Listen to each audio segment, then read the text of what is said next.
नमस्कार विद्यार्थी मित्रांनो, आज आपण इयत्ता 7वी विषय मराठी यातील काव्य क्रमांक 14 पाखरांची शाळा या कवितेला अभ्यासणार आहोत. या कवितेचे रचनाकार ग. पाटील. ग. पाटील यांचा जन्म 1906 आणि मृत्यू 1989. हे कवी एक प्रसिद्ध कवी, शिक्षण तज्ज्ञ आहेत. पाखरांची शाळा, रानजाई, चंद्रावरला ससा इत्यादी त्यांचे काव्यसंग्रह प्रसिद्ध झाले आहेत. या कवितेत मुलांच्या कल्पनेतील पाखरांची शाळा आहे. पाखरांची शाळा आणि वास्तविकमधील शाळा यात केलेली तुलना या कवितेत दाखवण्यात आलेली आहे. ही कविता मुलांना अनोख्या भावविश्वात घेऊन जाते. चला तर विद्यार्थी मित्रांनो, सर्वप्रथम आपण कवितेला पठण करू.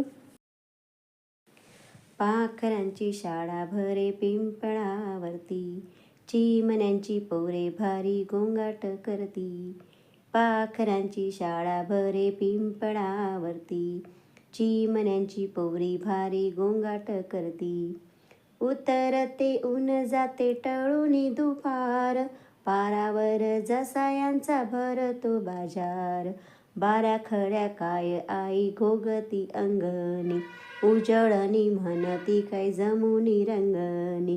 पाखरांची शाळा भरे पिंपळावरती, चिमण्यांची पोरे भारी गोंगाट करती. तारेवर झोके घेती बसूनी रांगेत, हुरकन इथे तिथे उडती मजेत. खेळ कर किती नको कराया अभ्यास, परीक्षेत कान आई व्हायचं नापास. पाखरांची शाळा भरे पिंपळावरती, चिमण्यांची पोरे भारी गोंगाट करती. पावसाळ्याती शाळा आमुची न गडे, गडकी ग शाळा यांची भिजती सगळे. रविवारी सणवारी आमुच्या सारखी, नाही यांना सुट्टी भली मोडली खोडकी.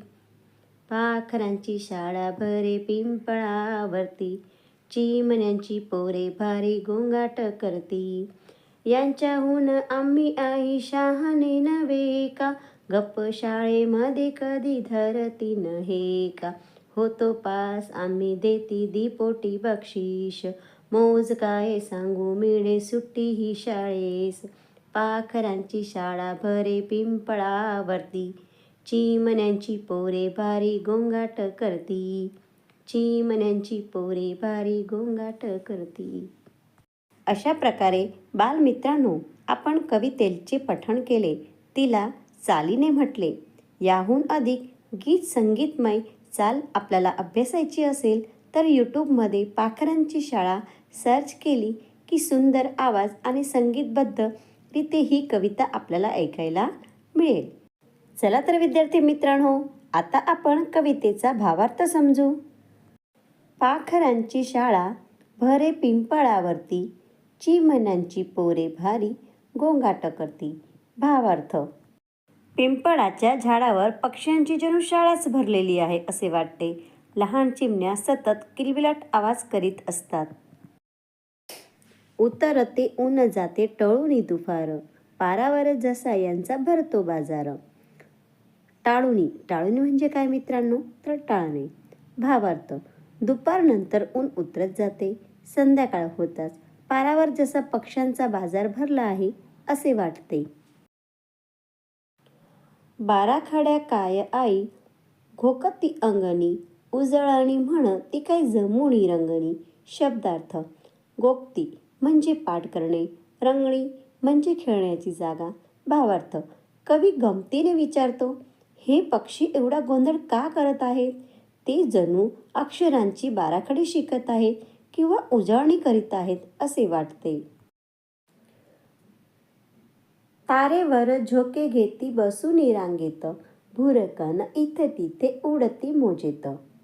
मोजेत म्हणजे काय, तर मज्जा करणे. भावार्थ: पक्षी फांद्यांवर रांगेत बसून झोके घेत बसतात. कधी भुरकन इकडे तिकडे उडत खेळत असतात. त्यांची मोज ही वेगळीच असते. कर किती नको कराया अभ्यास, परीक्षेत कान आई व्हायची नापास. भावार्थ: पक्षी इतके खेळकर आहेत की अभ्यास करणं त्यांना आवडत नाही. मग परीक्षा आली तर ते नापास होणार नाही का? पावसाळ्यातही आमची शाळा न गडी, गड की ग शाळा यांची भिजती सगळी. भावार्थ: पावसाळ्यात आमची शाळा गळत नाही, पक्ष्यांची शाळाही मात्र गळते. पावसाळ्यामुळे सारे पक्षी ओले होतात. रविवारी सणवारी आमुच्या सारखी, नाही यांना सुट्टी भली मोडली खोडकी. खोड खोड म्हणजे काय मित्रांनो? सवय. भावार्थ: आमच्या शाळेला रविवारी सणवारी सुट्टी असते, परंतु पक्ष्यांची मस्ती करण्याची खोड मोडण्यासाठी शाळेलाही सुट्टीच नसते. यांच्याहुनी आम्ही आई शहाणे नव्हे का, गप्प शाळेमध्ये कधी धरती नव्हे का. भावार्थ: आपण पक्ष्यांपेक्षा शहाणे आहोत, कारण आपण शाळेत शांत बसतो, पक्ष्यांसारखा गोंधळ करीत नाही. असा कवी विनोदी प्रश्न करीत आहे. कधी हट्टही आम्ही धरत नाही. होतो पास आम्ही देती दीपोटी बक्षीस, मौज काय सांगू मिळे सुट्टी ही शाळेस. भावार्थ: अभ्यास करून आपण पास झालो की आपल्याला बक्षिसं मिळतात आणि सुट्टीही मिळते, त्यामुळे शाळेची मज्जा आणखीच वाढते. अशा प्रकारे बालमित्रांनो, आपल्याला पाखरांची शाळा हे काव्य समजलंच असेल. मुलाच्या कल्पनेतील पाखरांची शाळा आणि आपल्या स्वतःची शाळा याचे वास्तविक तुलना किती सुंदररीत्या त्याने मांडलेली आहे. विद्यार्थी मित्रांनो, चला तर कवितेच्या आधारित आपण संवादातील प्रश्नांची चर्चा करू, आपले अनुभव एकमेकांना सांगू.